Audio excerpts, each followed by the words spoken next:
Welcome. Thank you all for joining Reverend Camila and I tonight for this Womanist Wednesday as we talk about the importance of um, the digital space, as we talk about broadband and how important it is that um, our people and all people who are just everybody have access, right? And we're so grateful for Dr. Fallon and her team for putting this together. And I thought that since this is Womanist Wednesday, that our focus would be on women, particularly Black women. And so I just want to share a couple of things with you. So if you can see this little graph here, it shows that Black and Hispanic adults in the US are less likely than white adults to have a traditional computer, home, or broadband. And I'm sure this is factored into the work that Dr. Fallon and the MMT team has put together. What I thought about was that's true. And one of the reasons that is the case is because of this short little video clip that I'm about to play. All right, so check this out. I want to bring in our correspondent Brian Chung now with a new report out by Goldman Sachs about Black women in the workforce and some really startling numbers here, Brian.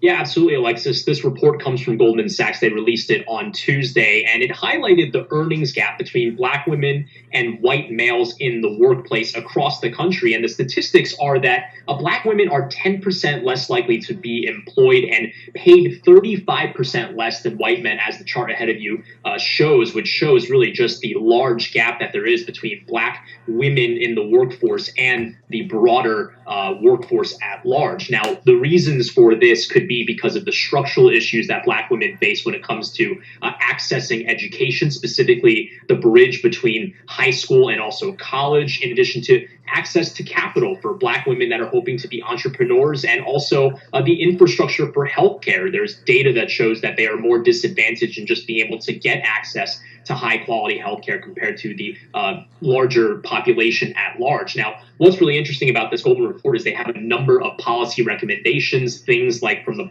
public sector, at least, enforcing pay equity and fair housing laws, in addition to raising the minimum wage, a very hot discussion that unfortunately collapsed in the Senate about 2 weeks ago. There's also things like maybe increasing affordable housing, and that's something where they said the private sector can play a role. Goldman Sachs is advocating for its other banks in its industry to also try to improve the amount of investment that they have into Black female-led businesses, for example. So to that tune, Goldman Sachs actually released alongside this report and a commitment to invest about $10 billion over the next 10 years to invest in Black women. Of course, this comes from a banking industry that has had historical issue with representation even within the business.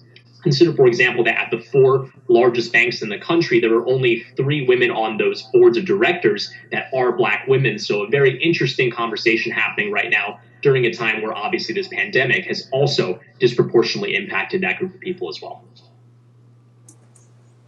So that makes a lot of sense, doesn't it? It makes a lot of sense that one of the reasons that African Americans, specifically Black women, have a disproportionate amount of broadband and internet has to do with economics, right? We cannot overlook that. We can't ignore that. We can't act like that's not a reality. So this issue of, Black folks needing broadband and internet is a much deeper issue. It's a much more systemic problem that we need to address. And so I am just thrilled of the work that Dr. Fallon is doing, and hope that we will all get on board and sign whatever we need to sign, send letters to whoever we need to send letters to. Wanted to just see if Reverend Camila wanted to jump in here. We are, as you know, co-pastors of the Gathering, a Womanist Church in Dallas, Texas. And when we planted, and we're a new church plant, and when we planted our church, I'll let Reverend Camila talk a little bit about our intentionality in being online when we planted our church.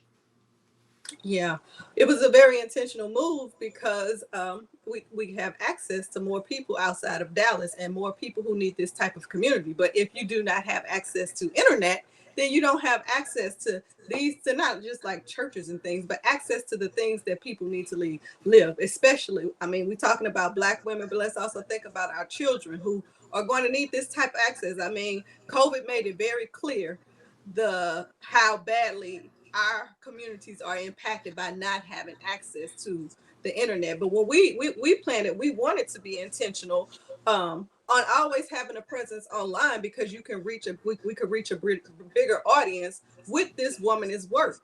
That was our intention, and it actually worked out in our benefit in COVID.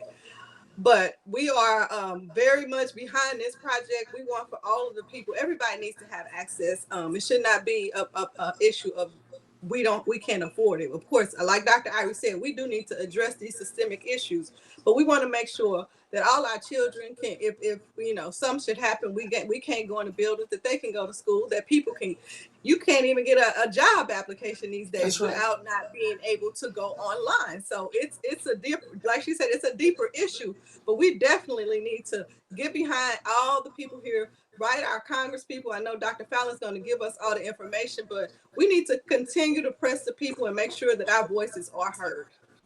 Absolutely. Thank you for that, Reverend Camila. So I guess now, Dr. Fallon, we'll turn it over to you. Again, thank you for giving the gathering this opportunity to lead out with Womanist Wednesday. We certainly appreciate that.